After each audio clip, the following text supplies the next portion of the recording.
옛날에는 문은 전체를 대신하는 일부로서 집을 대신했고, 사람들이 소유하고 있는 집, 사람들이 만든 집은 소유자의 지위를 보여주어야 했다. 문은 특권층의 사회로 들어가는 입구였는데, 신참에게는 그가 누구인가에 따라 그 문이 열리기도 하고 닫히기도 했으며, 보통은 이것이 벌써 그의 운명을 결정했다.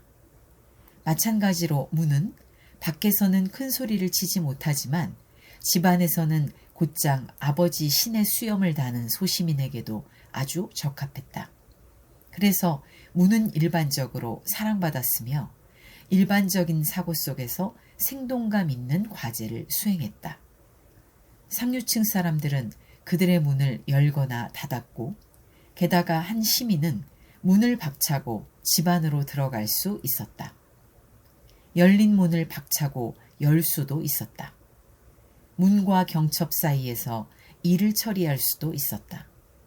자신의 문 앞을 비질하거나 다른 사람의 문 앞을 비질할 수도 있었다.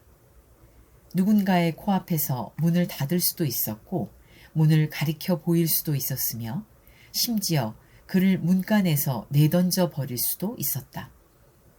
이는 삶에 대한 풍부한 관계들이었으며, 이들은 어떤 것이 우리에게 정말 중요한 경우에만 언어가 생산해내는 사실과 상징의 그 탁월한 혼합을 보여준다.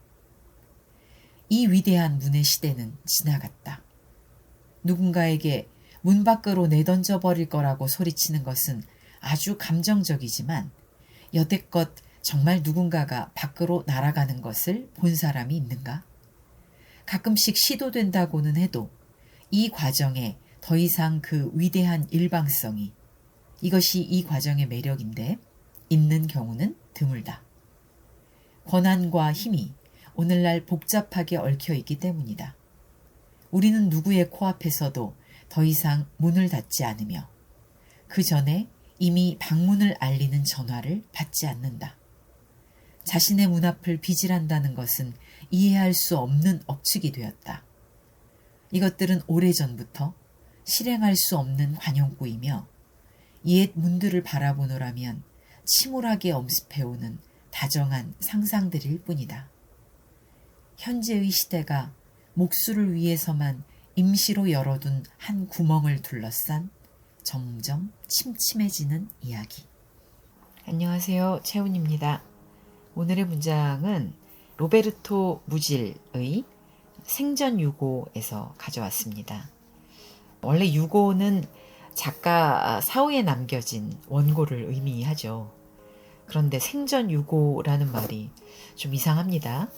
로베르토 무질에 따르면 자신이 죽은 이후에 자신의 의도와 상관없이 유고가 출판되는 것을 막기 위해서 자신이 직접 생전에 출판하기로 했다고 합니다.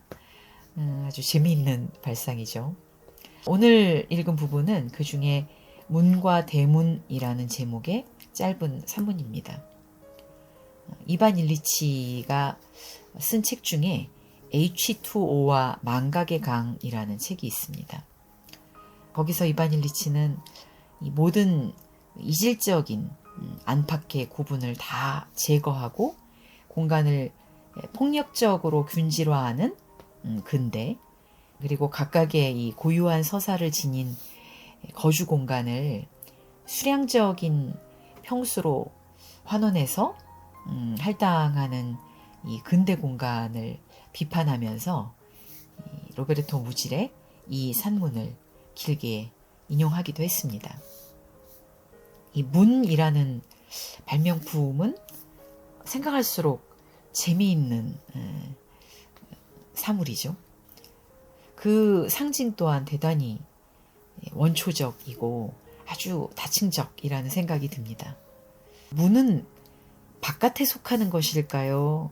안에 속하는 것일까요? 내부에 존재하는 사람들을 위한 것일까요? 아니면 바깥에 존재하는 사람들을 위한 것일까요?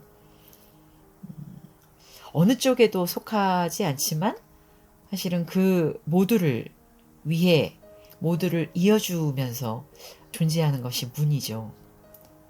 그런가 하면 열리는 것도 문의 속성이고 닫히는 것도 문의 속성입니다. 그래서 이 문의 열리고 닫힘, 열림과 닫힘을 호흡에 비유하기도 하고 어떤 우주의 운동에 비유하기도 하죠. 로베르토 무질이 이 산문에서 드는 문에 관한 속담들 역시 아주 다양합니다. 이를테면 제가 읽은 부분에서 문을 박차고 집 안으로 들어간다라는 말은 독일 속담에서 느닷없이 용건을 꺼낸다라는 뜻이라고 합니다. 그리고 열린 문을 박차고 열 수도 있다라는 표현은 다 된 일을 가지고 공연한 수고를 한다라는 뜻이고, 자신의 문 앞을 비질한다는 것은 자기 앞가림을 한다는 뜻을, 그리고 다른 사람의 문 앞을 비질한다는 것은 다른 사람의 처지를 살핀다는 뜻을 가지고 있다고 하네요. 우리 속담 중에도 문과 관련된 아주 많은 속담들이 있죠. 결국 이 문에 관한 속담의 공통점은 문이 안과 밖, 그리고 이쪽과 저쪽, 나와 타자를 이어주는 동시에 구분해주고 마음을 전달해주는 어떤 통로라는 사실입니다. 노자에 보면 노자 1장에서 도를 중묘지문이라고 묘사하기도 했죠. 즉 모든 미묘한 것들이 드나드는 문을 노자는 도라고 보았습니다. 우리 마음에도 문이 있죠. 어떤 상황에서는 활짝 열리기도 하고 또 어떤 상황에서는 굳게 닫히기도 합니다. 우리 자신의 마음에 있는 문을 열고 닫는 것도 뜻대로 잘 되지 않죠. 남의 마음에 있는 문을 여닫기란 얼마나 어려운 일이겠습니까?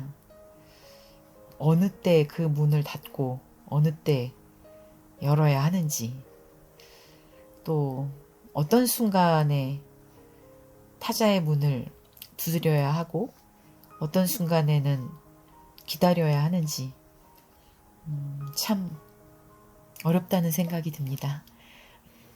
이번 한 주는 사방에 있는 문을 잘 관찰하시면서 아울러 우리 마음의 문에 무엇이 들고 나는지, 어떤 소리들이 그 문틈을 통해 들리는지를 잘 관찰하는 그런 한 주가 되면 어떨까 싶습니다.